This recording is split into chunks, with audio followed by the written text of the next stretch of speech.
Добар ден, кратки најави за денес. Студентскиот дом во Охрид остана без струја поради неплатени сметки.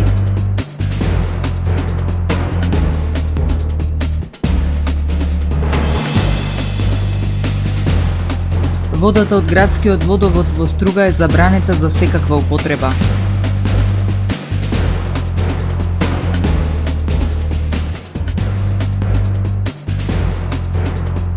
Расте потребата од негователи на стари лица во Охрид.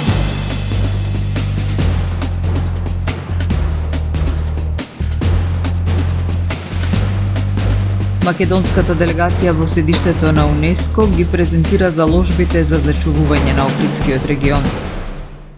Следува временската прогноза.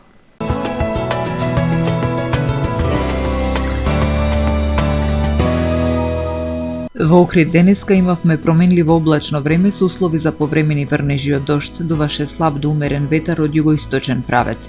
Максималната дневна температура се искачи до 8 степени.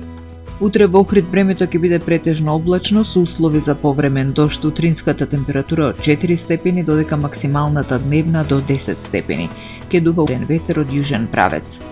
Температурите во Македонија утре во интервало од 1 до максимални 12 степени. Продолжува период на променливо облачно време со повремени врнежи од дожд кои локално ќе бидат пообилни. На повисоките планини врнежите од дожд ќе преминуваат во врнежи од снег. Ќе дува умерен повремено засилен јужен ветер што ќе услови до недела релативно високи температури. Од недела попладне ќе започне да дува северен ветер и температурите ќе бидат во опаѓање.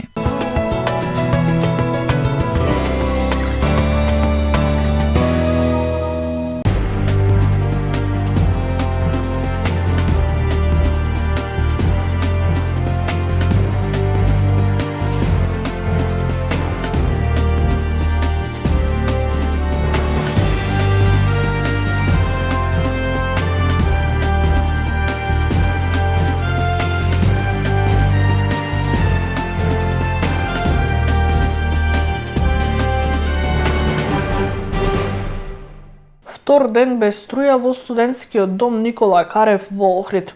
Студентите ноќта минаа на свеќи, без грејење и без топол оброк.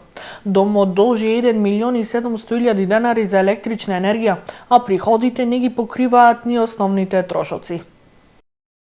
Втор ден студентскиот дом Никола Карев во Охрид нема струја. Студентите среде зима останаа без грејење и без топол оброк. Ноќта минаа на свеќи. Причината се 3 неплатени сметки кон ЕВН.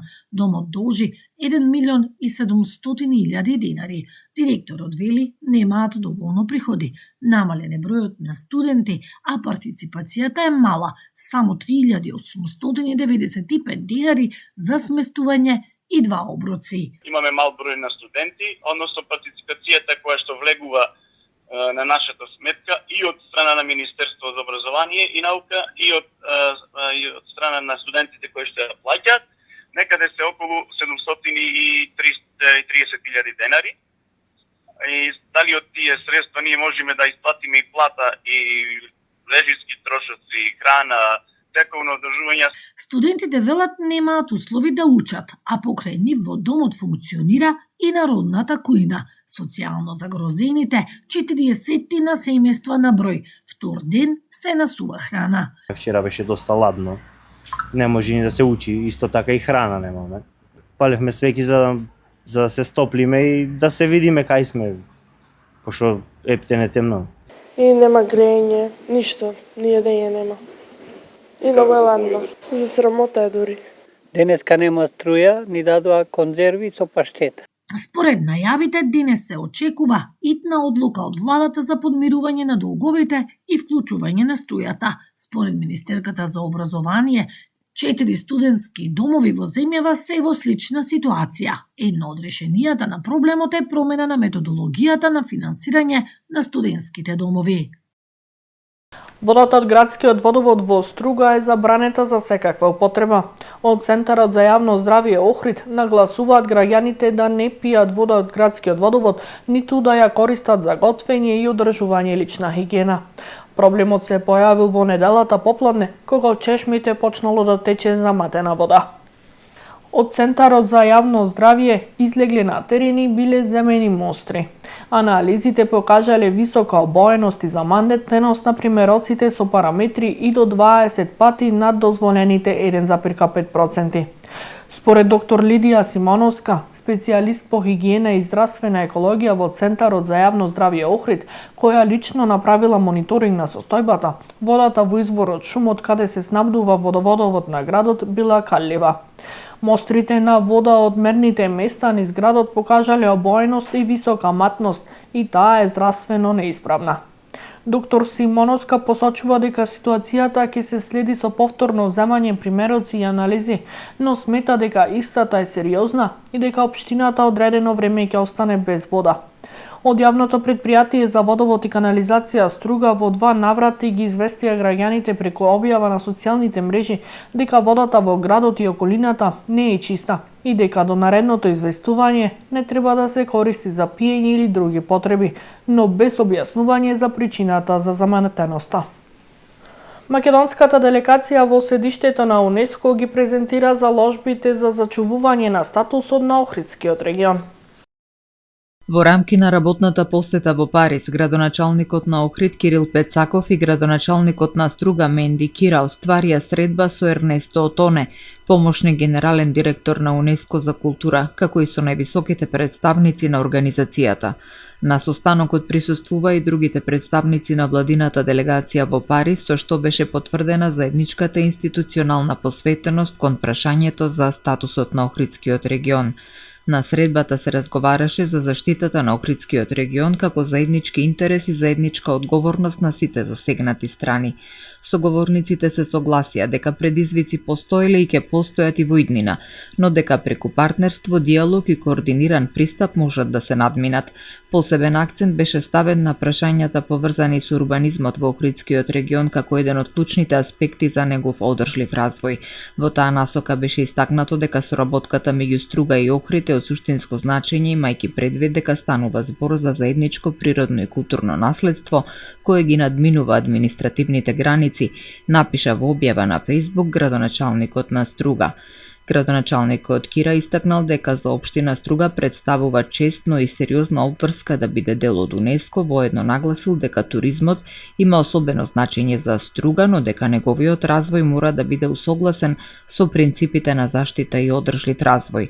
Предходно на средба во седиштето на УНЕСКО во Париз со Конткер Мохамед Талха, председател на 43-та сесија на Генералната конференција на УНЕСКО, вице-премиерот и министер за транспорт и врски Александар Николовски, заедно со колегите министри, ги презентираше заложбите на владата за заштита и одржливо управување со регионот. Николовски нагласил дека мисијата е Охрид и Охридското крајбрежје да се зачуваат како еден од најзначајните културно-историски простори во Европа и светот, со конкретни мерки за заштита на природните и културните вредности и почитување на меѓународните стандарди на УНЕСКО. Во Охрид расте потребата од грижа за стари и изнемоштени лица, додека Центарот за нега при Црвен крст се соочува со недостиг на кадар. Ладе Крстановски веќе 19 години работи како неговател и денес е единствениот маж во тимот. 19 години Ладе Крстановски работи како неговател во Охрид и од тогаш до денес е единствениот маж што ја извршува оваа хумана професија. Тој секојдневно влегува во домовите на најранливите. Неговата работа е грижа за стари лица. Им пазари, им готви, им помага во личната хигиена, ги анимира и им асистира во секојдневните активности што не можат сами да ги извршуваат. Не е тешко. Се интересира со ними, занимација, со некој играме карти, со некој му помагаме. Му правиме храна, занимација, да го прошеташ по чаршија, да му плати сметки, тоа е работата. 82 годишниот Хусеин Фикри веќе една година чека слободен неговател. Децата им заминале во странство. Неговата сопруга е врзана за кревет, а тој сам не може да се грижи за неа. 4-5 месеци што се пријавам овде за некој да не помолчи тоа да има нешто, ама никој не идат. Велит, имаме луѓе, ама немаме. Дај најд некој сестра ова да дојде да поможи. Ние ќе плачаме, ама не ида никој. Се повеќе семејства во Охрид остануваат сами кога станува збор за тешко болни и неподвижни лица. Од Центарот за нега при Црвен крст велат се соочуваат со недостиг на кадар. Потребата од овие луѓе, од ова струка кој што првенствено е многу хумана струка, бидејќи се помага на една категорија на луѓе кои што во последниот период се повеќе и повеќе се зголемува, бидејќи кај нас за жал младите се иселуваат, па старите луѓе остануваат сами, потребата е голема. Во Охрид нема дом за стари лица, а иселувањето на младите дополнително ја продлабочува кризата. Грижата за старите е сериозен општествен проблем.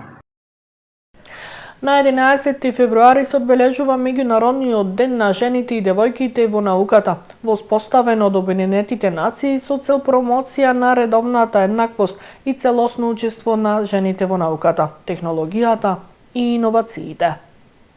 Универзитетот за информатички науки и технологии Свети Апостол Павле и годинава го одбележува овој значаен ден, продолжувајќи ја традицијата на организирање настани што ги истакнуваат инспиративните жени од академската заедница, дипломатијата, јавните институции, индустријата, како и од редовите на студентите и алумни заедницата. Преку нивните професионални искуства и лични приказни, целта е да се поттикне диалог, да се зголеми видливоста и да се охрабрат идните генерации жени и девојки да се вклучат и напредуваат во научните области. Настанот посветен на жените и девојките во науката започнува во 11 часот и е отворен за сите заинтересирани граѓани. За повеќе информации, посетете го порталот tvma.mk. Пријатно!